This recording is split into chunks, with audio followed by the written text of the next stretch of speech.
এই পৃথিবীতে এসে তোমার কেমন লাগছে? একদম ভালো না। তোমাদের মতো মেয়েদের জন্য এই সমাজ নষ্ট হয়ে গেছে। দুঃখিত। বেবি, পৃথিবীতে তো বেশি দিন আসোনি, তোমার প্রথম ইচ্ছা কি? প্রথমে দুধ খাবো, তারপর কার্টুন দেখবো। ও, বাবু, জন্মলগ্ন থেকেই সবাইকে নামাজ পড়তে বলছো। নামাজ পড়লে কি হয় জানো? হ্যাঁ জানি, নামাজ বেহেশতের চাবি। নামাজ পড়লে আখিরাতে জান্নাত পাওয়া যায়। আপনারা যারা এই ভিডিওটি দেখছেন সবাই নামাজ পড়ুন। বাবু, তোমার একটা বিশেষ ক্ষমতা আছে, তাই না? তুমি বললে সবাই চ্যানেলটা সাবস্ক্রাইব করবে, সবাই সাবস্ক্রাইব করুন। তুমি ঠিক শুনেছো। যদি বিশ্বাস না হয় তাহলে দেখো। বাবু, ডাক্তার দেখলেই তুমি হাসো, কাঁদো না। রহস্য কি? কারণ আমি জানি ডাক্তার ভয় দেখাতে আসেন না, সারিয়ে তুলতে আসেন। বাবু, শুনেছি তুমি নাকি খাওয়ার ব্যাপারে খুব কঠিন নিয়ম মানো, সেটা কি? দে। হ্যাঁ, আমি কোল্ড ড্রিঙ্ক খাই না, দুধ খাই। বেবি, আমি শুনছি তুমি ডাক্তারদেরও পরামর্শ দাও।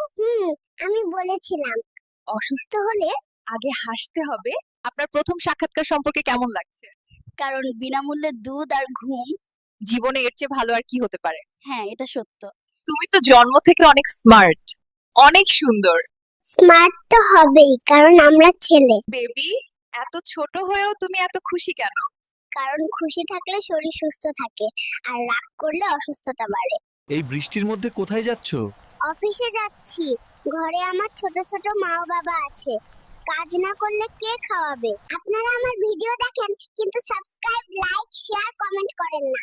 ভিডিও বানাতে অনেক কষ্ট হয়, তাই এগুলো করুন। বেবি, তুমি এত ছোট, মোবাইলে কি গেম খেলছো? আমি ফ্রি ফায়ার খেলি। যারা যারা ফ্রি ফায়ার খেলো, সাবস্ক্রাইব করো। বেবি, তুমি সবসময় তোমার মাকে আঁকড়ে ধরো কেন? মা আমার ওয়াইফাই রাউটার। আমি তার থেকে নেটওয়ার্ক পাই।